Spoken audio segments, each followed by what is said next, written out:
Assalamualaikum warahmatullahi wabarakatuh. Selamat pagi dan salam sejahtera untuk kita semua. Mohon izin perkenalkan, nama saya Andi Nurlaili dari Stikes Pandritan Pusara Bulukumba, program studi D3 Kebidanan, NIDM 0905028901, Ediskopus 5721 569 2856, ID Sinta 6673097. Perjalanan karir saya sebagai dosen dimulai pada bulan Februari tahun 2012 yang dibuktikan dengan SK dosen tetap dari Yayasan Pandrita Husana. Saya mengampu mata kuliah di semester ganjil dan semester genap, yaitu diantaranya mata kuliah Asuhan Kebidanan Neonatus Bayi Balita dan Anak Prasekolah, Asuhan Kebidanan Komunitas, Kesehatan Masyarakat, Keterampilan Dasar Kebidanan, Kebutuhan Dasar Manusia, Praktik Klinik Kebidanan 1, Praktik Klinik Kebidanan 2, dan Aplikasi Komputer. Dari beberapa mata kuliah yang diampu, ada satu mata kuliah yang merupakan bidang fokus saya, dan saya menjadi koordinator dalam departemen mata kuliah tersebut, yaitu mata kuliah Asuhan Kebidanan Neonatus, Bayi Balita, dan Anak Prasekolah, yang dibuktikan dengan SK penugasan dari pimpinan. Mata kuliah ini merupakan mata kuliah wajib dengan beban SKS 4 SKS yang terdiri dari 2 SKS teori dan 2 SKS praktik yang diajarkan pada mahasiswa semester 3. Mata kuliah ini memberikan pemahaman atau kemampuan kepada peserta didik dalam menguasai dasar keilmuan dan keterampilan asuhan kebidanan pada kasus neonatal, bayi, balita, dan anak prasekolah dalam setting klinik sesuai dengan prosedur operasional. Pada akhir pembelajaran, diharapkan mahasiswa mampu menguasai konsep yang mendasari asuhan neonatus bayi dan balita, menguasai teori faktor-faktor yang mempengaruhi bayi dan balita, menguasai teori evidence base dalam asuhan bayi balita, memberikan imunisasi nutrisi pada neonatus, bayi balita, dan anak prasekolah, menguasai dan menerapkan SDDITK, menguasai pengetahuan tentang tanda bahaya dan komplikasi yang bisa terjadi pada bayi baru lahir, bayi dan balita, menerapkan pencegahan infeksi dalam BBL, bayi dan balita, menerapkan asuhan kebidanan bayi baru lahir, neonatus, bayi dan balita normal, melakukan pendokumentasian asuhan kebidanan pada neonatus, bayi dan balita. Sesuai dengan RPS yang kami kembangkan, mahasiswa akan belajar dalam beberapa topik, baik melalui pembelajaran teori maupun pembelajaran praktik dengan alokasi waktu 16 minggu. Namun, kami tetap membuka forum diskusi apabila masih ada yang ingin ditanyakan oleh mahasiswa di luar jadwal yang telah ditentukan sebelumnya. Untuk point delivery atau penyampaian materi pembelajaran meliputi metode problem based learning, case study, small group discussion, skill lab melalui metode simulasi dan demonstrasi yang ditunjang dengan laboratorium dengan konsep mini hospital. Untuk tahun akademik 2020-2021, kita berada di era pandemi COVID-19, di mana aktivitas pembelajaran tatap muka di kelas dibatasi, maka kami menggunakan metode perkuliahan secara hybrid, yaitu metode pembelajaran dalam jaringan dan luar jaringan. Untuk muatan teori menggunakan metode daring atau virtual melalui tatap maya via platform Zoom, grup WhatsApp, Google Classroom, serta e-learning. Namun untuk muatan pembelajaran praktikum, kami tetap memfasilitasi mahasiswa untuk berpraktik langsung di laboratorium dengan menerapkan protokol kesehatan yang ketat dan mengurangi kapasitas jumlah mahasiswa. Untuk point interaction, dalam berinteraksi dengan mahasiswa, kami menggunakan metode diskusi, tanya jawab, tes formatif, praktik laboratorium, presentasi, baik melalui tatap muka maupun secara daring. Untuk asesmen, kami menilai melalui penugasan, kuis, keaktifan mahasiswa dalam diskusi kelas, keterampilan dalam praktik laboratorium, dan melalui ujian akhir dengan memberikan soal dalam bentuk vignette yang modelnya kurang lebih sama dengan soal yang disajikan dalam ujian kompetensi. Di awal pertemuan, saya telah menyampaikan kontrak perkuliahan berikut tata tertib perkuliahan yang telah disepakati antara dosen dan mahasiswa. Di dalamnya memuat penilaian sehingga sejak awal mahasiswa mengetahui transparansi penilaian yang terdiri dari 5 komponen, di antaranya 1. Soft skill dengan bobot penilaian 15%, kemudian UTS dengan bobot penilaian 15%, UAS dengan bobot penilaian 25%, tugas dengan bobot penilaian 20%, dan praktikum dengan bobot penilaian 30%. Adapun tata tertib yaitu mahasiswa ditoleransi untuk datang terlambat maksimal 15 menit setelah perkuliahan berlangsung.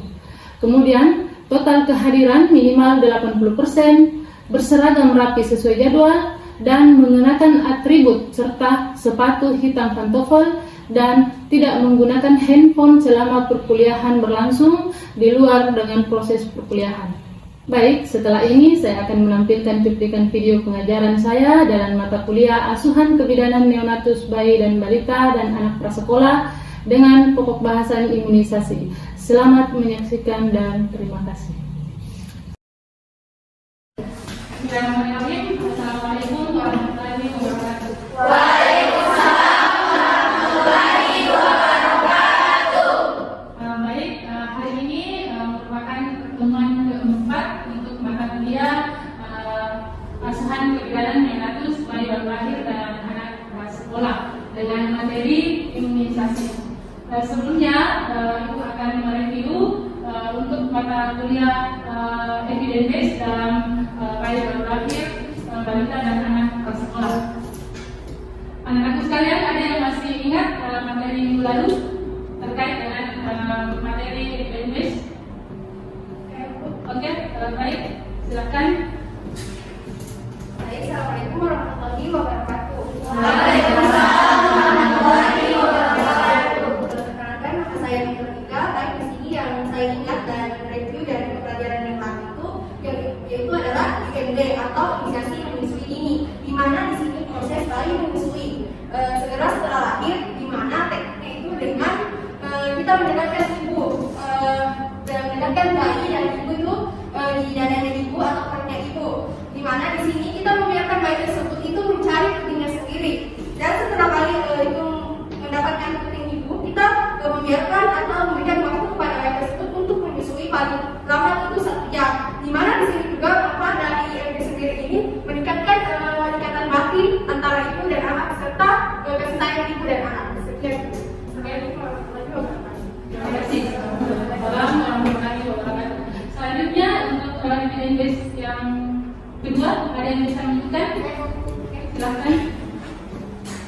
Assalamualaikum warahmatullahi wabarakatuh. Waalaikumsalam warahmatullahi wabarakatuh. Saya kenalkan, nama saya Amrani Tandiransyah. Baik Bu, yang saya ketahui yaitu ASI eksklusif, di mana ASI eksklusif itu ASI yaitu air susu ibu, di mana itu makanan yang sangat terbaik untuk si bayi, karena ASI eksklusif itu mengandung unsur-unsur zat yang sangat bermanfaat untuk bayi, contohnya untuk perkembangan dan pertumbuhan bayi, dan ASI eksklusif juga ini mengandung antibodi yang sangat terbaik untuk bayi.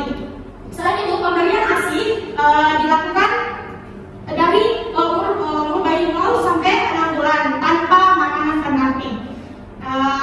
Untuk itu hanya itu yang saya ketahui. Baik, terima kasih. Selanjutnya yang ketiga, ada yang bisa menjelaskan? Saya kok silakan. Baik, Assalamualaikum warahmatullahi wabarakatuh. Waalaikumsalam warahmatullahi wabarakatuh. Perkenalkan, nama saya Nur Khadiji. Di sini saya akan melanjutkan dari beberapa evidence basic yang berikutnya, di mana itu tentang perawatan metode kangguru, di mana bayi di atas 1.800 gram dengan bayi yang sehat untuk mencegah hipotermi ibu. Sekian Bu. Oke, baik. Jadi perawatan metode kangguru itu diperuntukkan untuk bayi yang lahirnya rendah, ya, dari di bawah 2.500 dengan catatan beratnya di atas 1.800 gram dengan kondisi sehat, ya. Oke, selanjutnya yang kelima, ada yang bisa saya terima? Oke, silakan. Baik, terima kasih atas kesempatan yang diberikan kepada saya. Saya Siswati, jadi seingat saya itu mengenai bayi berlahir itu tentang penundaan pemotongan tali pusat. Jadi penundaan pemotongan tali pusat itu selama 2 menit sampai selama 2 menit lahir, selama 2 menit bayi lahir sampai tali pusat berhenti berdenyut. Jadi tujuannya itu untuk mencegah terjadinya anemia. Terima kasih. Oke, jadi penundaan pemotongan tali pusat kurang lebih 2 menit atau sampai tali pusat berhenti berdenyut. Gunanya untuk mencegah anemia pada bayi. Oke, sekarang kita masuk pada imunisasi. Ada yang tahu apa itu imunisasi? Silakan. Baik, yang saya ketahui tentang imunisasi itu untuk meningkatkan kekebalan tubuh baik secara aktif maupun pasif. Terima kasih. Oke, baik kita lihat pengertian dari imunisasi atau definisi, yaitu cara meningkatkan kekebalan tubuh baik secara aktif maupun secara pasif terhadap suatu antigen tertentu. Jadi harapannya bila kita terpadu dengan antigen tersebut, kita tidak sakit. Ya, oke.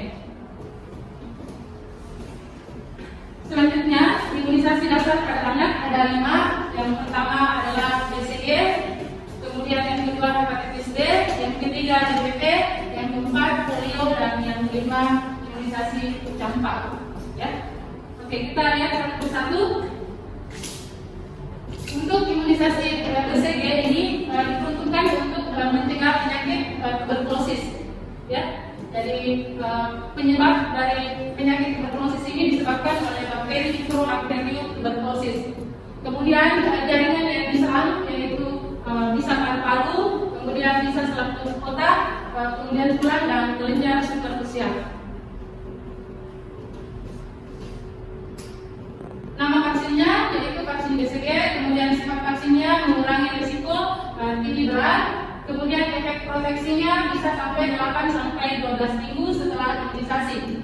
Kemudian cara atau teknik pemberiannya untuk anak diberikan secara intrakutan, jadi di dalam kulit dengan dosis 0,1 ml atau usia di atas 12 bulan. Kemudian untuk bayi baru lahir, jadi bayi baru lahir sampai dengan usia 1 tahun atau 12 bulan itu dengan dosis 0,05 ml. Ini waktu pemberian untuk anak. Jadi kalau ada anak yang sudah usianya 12 bulan tetapi belum mendapatkan imunisasi BCG, maka kita berikan atau tes mantox dulu atau uji tuberkulit. Jadi kita pastikan apakah di dalam tubuh anak ini sudah ada bakteri Mycobacterium tuberculosis atau belum. Kalau hasil tes mantoxnya negatif, maka boleh diberikan dengan dosis 0,1 ml. Untuk bayi kurang dari 2 bulan atau 3 bulan, ini efektifnya ya pemberiannya. Jadi boleh diberikan di usia 1 bulan, 2 bulan, dan 3 bulan. Adapun cara kerja vaksin yaitu meningkatkan daya tahan tubuh terhadap vaksin yang tribulen, kemudian imunitas timbul itu setelah 8 minggu penyuntikan. Efek samping yaitu reaksi pembekalan kecil pada lokasi penyuntikan, kemudian ada timbul kemerahan dan abses. Adapun kontraindikasi atau anak atau bayi yang tidak boleh diberikan yaitu yang pertama uji mantoxnya positif. Jadi kalau kita uji mantox kemudian dia positif, berarti itu sudah terpapar dengan kuman gigi, itu tidak boleh diberikan. Jadi obati dulu baru disuntikan imunisasi BCG. Kemudian anak yang menderita imunodefisiensi, kelainan sistem kekebalan imun. Kemudian isi buruk ya, ini tidak boleh juga. Jadi untuk saatnya untuk imunisasi BCG itu kalau dia BBLR belum berat badannya di bawah 2.500 gram itu tidak diperbolehkan dulu untuk diberikan imunisasi BCG sekalipun usianya sudah di atas 1 bulan. Jadi itu berat badannya stabil baru kita berikan imunisasi BCG. Kemudian demam tinggi tidak boleh, jadi suhunya di atas 37,5 derajat itu tidak boleh diberikan imunisasi BCG. Terdapat infeksi kulit yang luas, kemudian ada riwayat TB dan orang hamil ya tidak boleh diberikan. Cara penyebaran vaksin yaitu pada suhu 2 sampai 8 derajat Celcius kemudian yang dalam beku, kemudian yang ketiga tidak terkena sinar matahari langsung, dan expire setelah 8 jam pengejaran. Jadi vaksinnya ini bubuk kemudian diencerkan. Kalau sudah diencerkan dalam satu balkon itu bisa sampai 8 kali yang pakai. Dan kalau setelah 8 jam pengejaran dan tidak terpakai itu sudah masuk dalam kategori expired dan tidak boleh digunakan lagi. Oke, untuk imunisasi yang kedua yaitu hepatitis B. Ada yang tahu apa itu hepatitis B?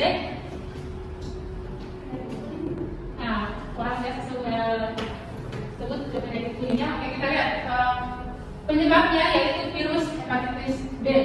Penularannya yang pertama parenteral, jarum suntik. Makanya sekarang jarum suntik tidak boleh digunakan bersama.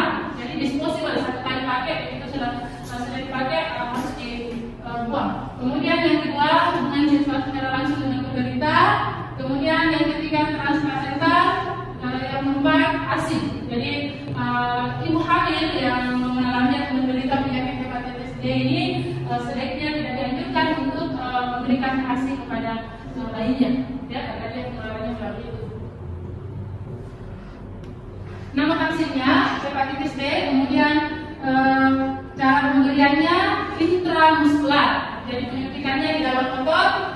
Jadwal pemberian vaksinnya ini selama 3 kali.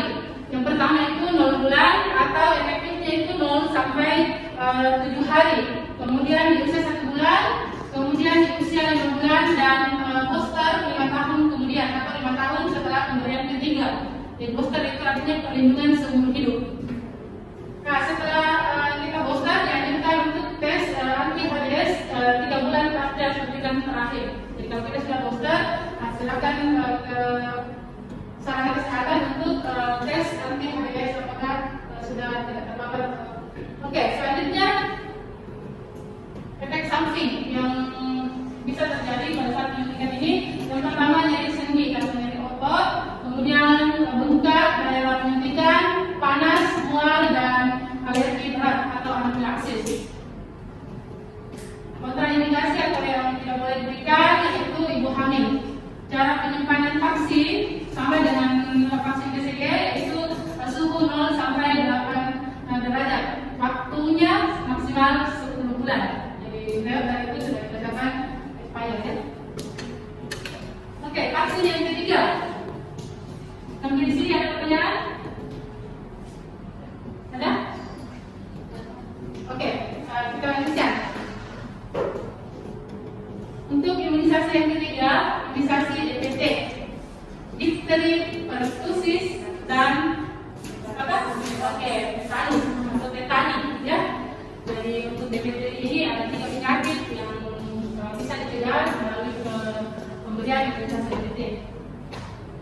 Corona bakterium difteri, Bacteria pertussis, dan Clostridium tetani. Vaksinnya namanya imunisasi DPT, kemudian cara pemberian vaksin intramuskular sama dengan tadi imunisasi hepatitis B dengan dosisnya 0,5 ml. Kemudian jadwal pemberiannya ini untuk bayi selama 3 kali dengan range dari pertama dan ketiga itu 4 minggu atau 1 bulan.